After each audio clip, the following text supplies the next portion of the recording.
Azizlarimiz, sun'iy intellekt bizni mushkullarimizni oson qilish uchun balkim chiqqandir.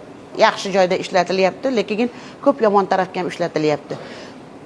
Mani rasmimni qo'yib, yo kimnidir rasmini qo'yib, yordam so'rab, pul so'rab, katta imkonlar so'rab ana qilayotganlarga toki o'zimizni rasmiy saytlarda o'zimiz chiqib gapirmagungacha rasmiy saytdan ajratasizlar. Boshqa saytlarga ishonch yo'q. U narsalarga e'tibor qilmanglar. Chunki gadaychilikni bir boshqa turi chiqyapti. Asha sun'iy intellekt bilan sizlar yaxshi ko'rganlaringdan, muhabbatlaringdan pul ayirasizlar, qatga ketyapti u pul, bilmaysizlar. Sizlardan to rasmiy saytda chiqib gapirmaguncha ishonmanglar, pul o'tkazmanglar, so'rab, surishtilar, yordam beringlar.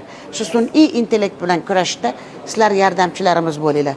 Bu juda xalq tarafdan yordamga muhtoj bo'ladigan joyimiz shu. Sizlarning hushyorliklaringiz bizning hushyorligimiz. Har narsani gapirib yorib, har qanday narsalarni qilib yurishyapti. Tuhmatlar ham bo'lyapti. Imtiyozlarda gadaychilikning bir boshqa turlarini ham qilishyapti. Shuning uchun sun'iy intellektga nihoyatda ehtiyot bo'lamiz. Yana bir bor aytaman, sun'iy intellektga ehtiyot bo'lamiz. Har qanday saytlarda, har qanday informatsiyaga ishonmanglar toki rasmiy saytda chiqmagungacha, o'zimiz rasmiy saytimizda chiqib gapirmagungacha.